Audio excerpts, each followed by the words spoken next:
Welcome into Words with Wallace. I'm your host, Nick Wallace, coming at you. It is Wednesday, October 11th, and I'm super excited to be coming at you guys today. We are officially less than 2 weeks away from the start of the NBA season, and for this podcast, I wanted to do something a little bit different. It's an episode I've probably mentioned a handful of times now. I've been wanting to do it for a while. This is my guys episode. So we're going to dive into exactly what that means in a hot second. But really just wanted to check in with you guys here. Not a ton of pressing NBA news since the last time we spoke. Obviously, we've had the start of the NBA preseason. Got to be honest with you, haven't been too dialed into that. Have a lot of stuff going on recently, but I definitely will get dialed in, of course, by the time of tip-off in less than 2 weeks, and maybe even catch some of the preseason action before we connect again next week. But that being said, still super excited to talk to you guys. Not a ton of other updates besides the start of the preseason. I guess if you guys want me to dive into the James Harden news, really it's pretty ugly. It seemed like he wasn't going to report. Then he ended up reporting to camp in Colorado, as far as I know, for the Sixers. So he's obviously still fighting pretty hard to get traded. We'll see if the Clippers end up putting a package together for him that is competitive enough for Daryl Morey to accept. I would basically doubt that at this point in time. I would expect him to be on the roster at least to start the season. We'll see how it shakes out in early season. Maybe they can run into some success early on. They're obviously still an extremely talented team, and maybe that'll make James want to stick around. We'll see how that ends up going. And then I would expect him to then, have all this kind of start up again with the trade talks surrounding the trade deadline if things aren't cooking with the Sixers by then. But let's move on to the bread and butter of this episode, which is, again, my guys. So I guess there's a couple different ways I could have branded this, right? Like, I guess I could say some of the most underrated players in the league, some of my favorite players, maybe even breakout candidates.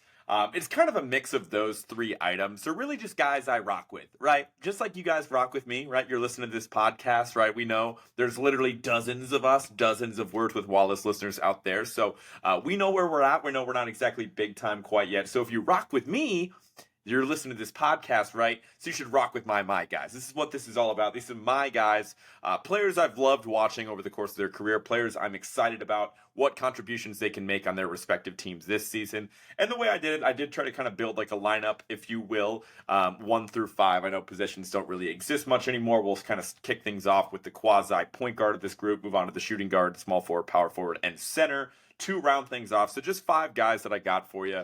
Draft them on your NBA fantasy teams if you're into that. And just keep an eye on them for this season because I think big things are coming. So I felt like going into this episode that I would basically be allowed, basically one homer pick, right? Like I can't just roll out, 3, 4, 5 Celtics on you.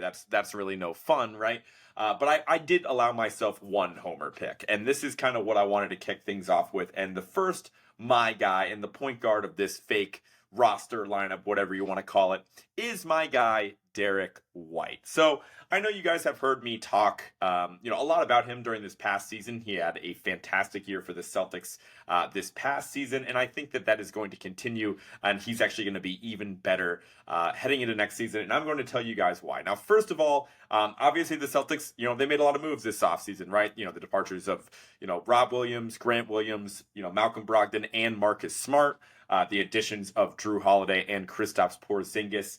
I know that's kind of where the attention's going to go. People are obviously still talking about Tatum and Brown being our 2 best players, and then the 2, shiny new toys in Drew and Kristaps. And the Celtics fans and NBA fans as a whole have every reason to be excited for all 4 of those guys. But the 5th guy that is projected to be in our starting lineup, and I think could be obviously one of the most important players of the team, is Derek White. What a lot of people don't realize is that Derek White was, in fact, the best guard on the Boston Celtics last season. For those that really followed the team closely, I don't even think this is necessarily a hot take. Obviously, if you kind of looked at the accolades on paper, I guess you could suppose it might paint a different picture, right? Marcus Smart was coming off of a Defensive Player of the Year season the previous year. Obviously, he was extremely beloved by the fan base and still is, even though he's no longer on the team. And then you had, Malcolm Brogdon, who obviously put together a 6th Man of the Year campaign last year. But Derek White, again, was truly the most consistent guard for this team and was the best player And the theme of this list is going to be the statistical profile for all the guys in this list really doesn't, paint the full picture for how valuable these guys are to their respective teams. And that is certainly the case here with Derek White because, you look at the stats last year, he put up like 12 points per game, 4 rebounds, 4 assists. But what really jumps out is the fact that he averaged a full block per game, playing a guard position, which is absolutely unheard of. He far and away led the league in blocks for guards last season. If you look at the top, blocks per game leaders, total block leaders, Derek White is literally the only guard on that list. And again, for those that watch the team, it wasn't a fluke, right? Like this guy, literally has such fantastic timing around the rim.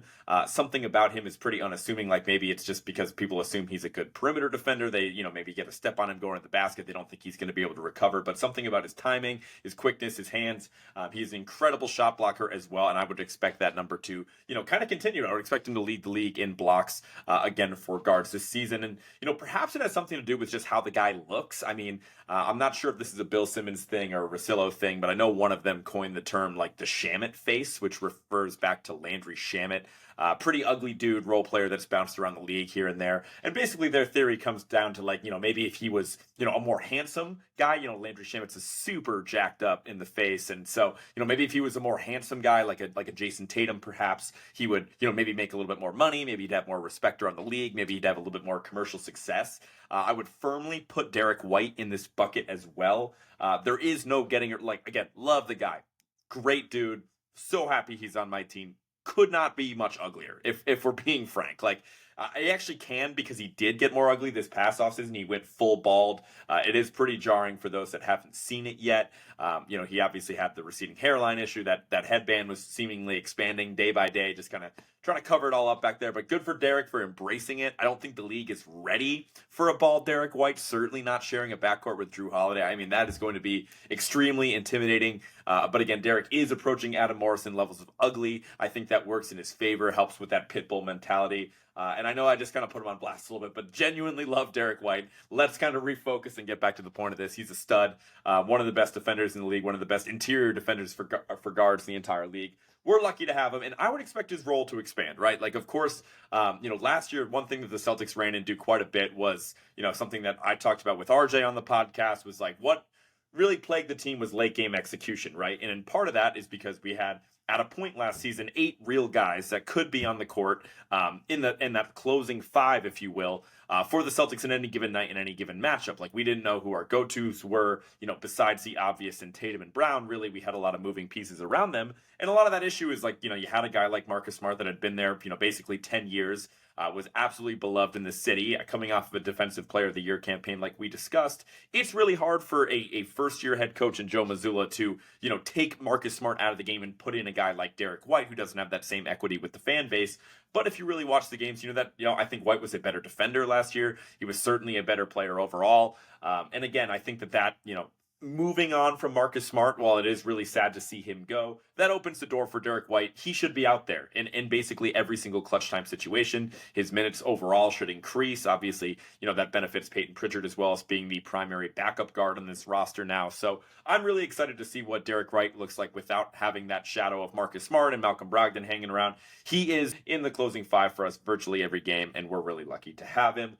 I think I covered Derek White ad nauseum there, so let's move on to my shooting guard on this fake lineup. This is kind of one for me. Again, this is a my guys episode, right? I think these other guys I can make really, really strong arguments that these guys contribute to winning basketball at a high level. This one I'm not super sure about, but we're going to roll with it anyway. This is my guy, Norm Powell. I am kind of kicking myself because I had Darian Vaziri of the Locked On Clippers podcast on, probably about 5 episodes ago at this point. He was great. Definitely check out his podcast if you haven't already. And I am kind of bummed that I just didn't go into the weeds more on Norm Powell because he's been my guy for a while now. Like, again, I know I should probably go into further detail. Again, he is a shooting guard on the Clippers. This guy's just a bucket. He's just like a hooper's hooper, right? Like, again, I don't know how well his skill set really translates to winning basketball, because he is basically a quintessential spark off the bench, a quintessential, get hot, streaky shooter, can go off for 15, 20 points in a quarter. And it's really not all that surprising for a player that doesn't have the same recognition as others. But that being said, I just love his game. I think that he is an absolute pit bull out there, a little bit undersized at the shooting guard position. He's obviously bounced around, started his career in Toronto, moved on to Portland. Now he's with the Clippers. But again, I just think with how much that team has to deal with the Kawhi load management, with his degenerative knee, with Paul George always seeming to be hurt, missing at least 15, 20 games per season, they really rely on Norm Powell in a lot of big stretches.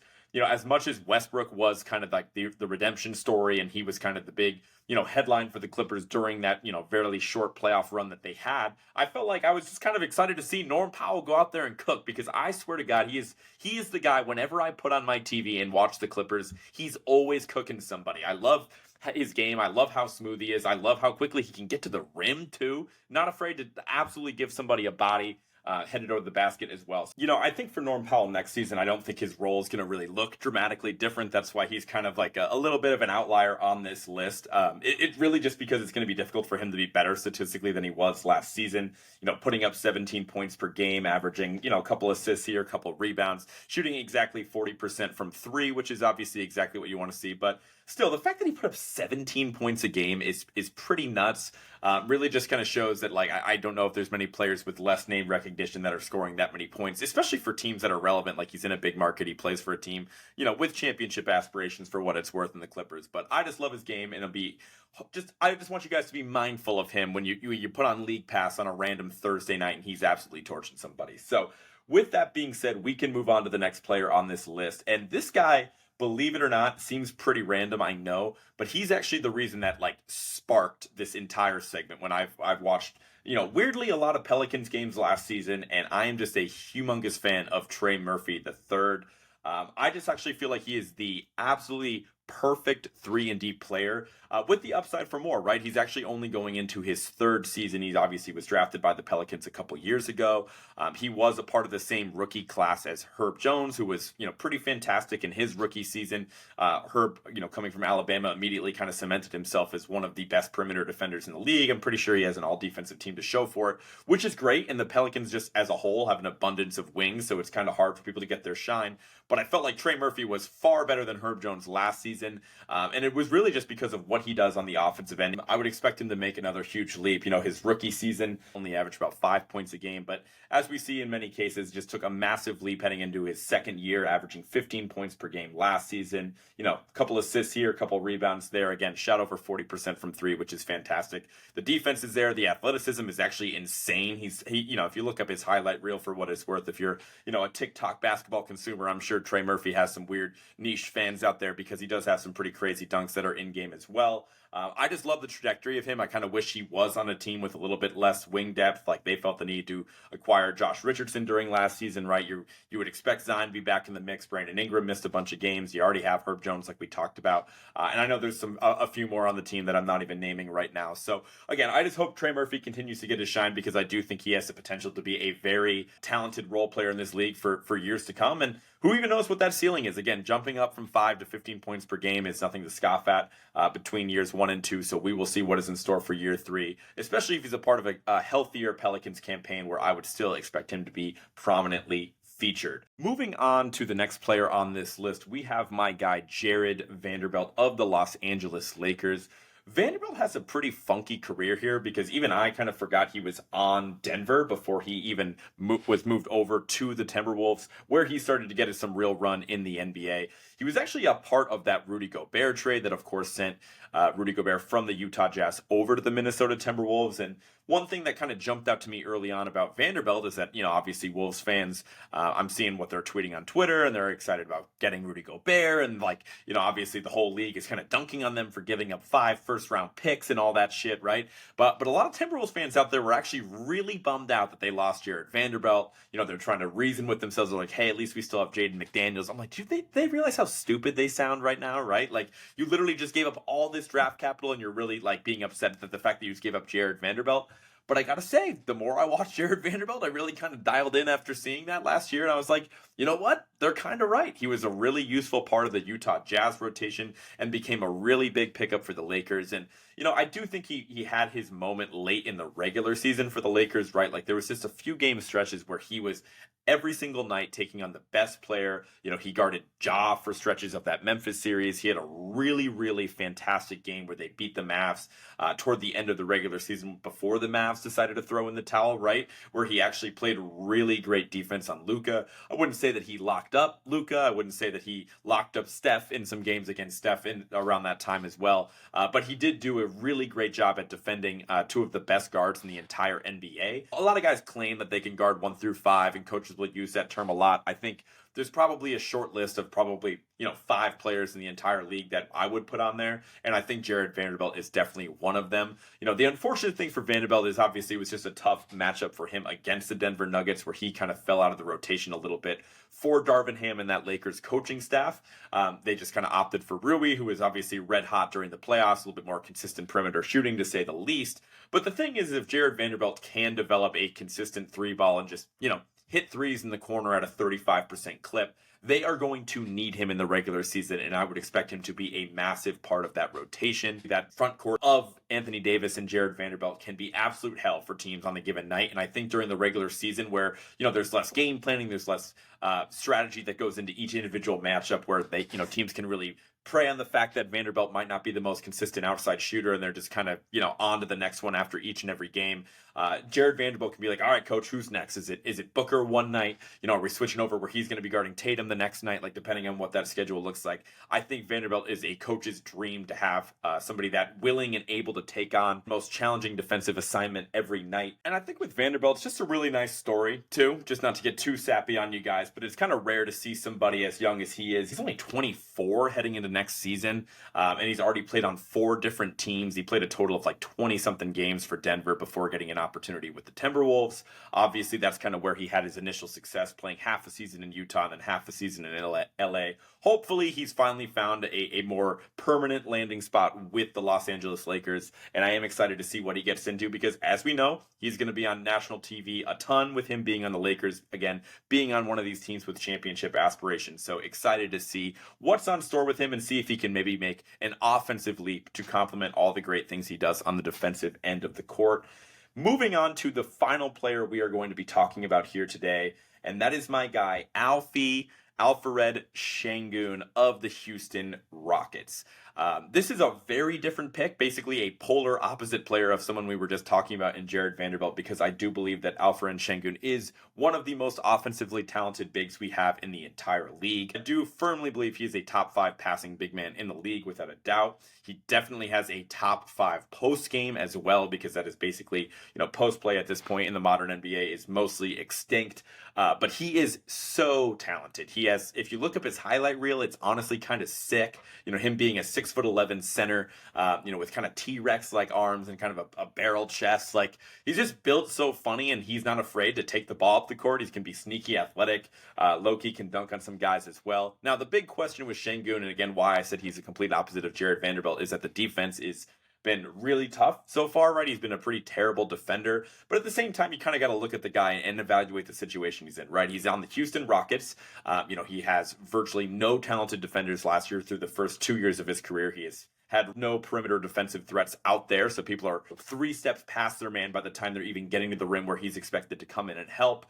He's never going to be an elite rim protector. He's not built like that. He doesn't have the athleticism for that. But I am just interested to see, like, hey, now that they got a guy in Dylan Brooks, now they have another adult in the room in Fred VanVleet, and they have a brand new coaching staff led by Ime Udoka, I just think that this could really change things for Sengun. And the more I look around that team, the more I like what I see. I think there's a lot of great players over in Houston. Obviously, they're pretty excited about their new draft pick in Amen Thompson as well, who's going to be a really special perimeter defender. So I think that's what obviously as a former Celtics head coach, I was very familiar with Ime Udoka, very familiar with his defensive philosophy, how talented he is there. He's going to force the Rockets into making a large defensive leap. So we will see, there's also the chance it goes the other way and Şengün is kind of caught in the shuffle and he's just not fitting what Ime needs. But I do think he's so talented offensively. They're going to need to have him out there. And I think he literally has the potential to be a star in this league. Again, statistically made a pretty big leap between year 1 and year 2. Now, again, it is for the Rockets, one of the worst teams in the league for his first 2 seasons, but going from 10 points a game up to 15 points per game, averaging 4 assists per game, 9 rebounds, shooting the ball at a pretty good clip as well at 34% from 3 last season. So you got to like what you see there. I'm just really excited for more people to pay attention to Şengün if the Rockets are any sort of competitive. And between the coaching and the additions that they made in free agency and through the NBA draft, I would expect this team to get a lot more competitive. And I'm excited for Şengün to get the shine that he deserves. So with that just about does it. That is my guys episode heading into the 2023-2024 NBA season. Some guys for you guys to keep in mind. I do think if you were to put this team together, you build that lineup, you take a lineup of, again, Derek White at the 1, Norm Powell at the 2, Trey Murphy at the 3, Jared Vanderbilt at the 4, Şengün at the 5. Assuming that's the starting lineup, you give them like league average depth. How many wins are we talking about in a season? If we're lucky, probably like 35 wins, right? Like maybe, that's probably on the higher end of things. I don't think that this is, again, the most talented group in the league, but I do think these are really, really good role players for the most part, guys that I do think could take a leap in a couple years as well. So I'm excited about their outlook, and hopefully you guys are as well. Hopefully you learned a thing or two about some of these guys. And again, we will see, right? We are less than 2 weeks away from the start of the NBA season. Just a few more guys to have on your radar. But with that, I think that just about covers it for me today, guys. Hopefully you guys enjoyed it. I just wanted to kind of vibe with you guys, tell you about some guys I'm super excited about, and you guys can catch me next week. I'm thinking of doing my predictions segment, kind of an overview of the season, giving my awards pick, giving my final 4, things of that nature. So you can expect that to come in roughly a week. But until then, be sure to follow @Words with Wallace on everything, on YouTube, on Facebook, on Instagram, on Twitter, on Spotify, Apple Music, wherever you get your podcasts. Be sure to share the show, tell a friend, and I will talk to you guys next week. Peace.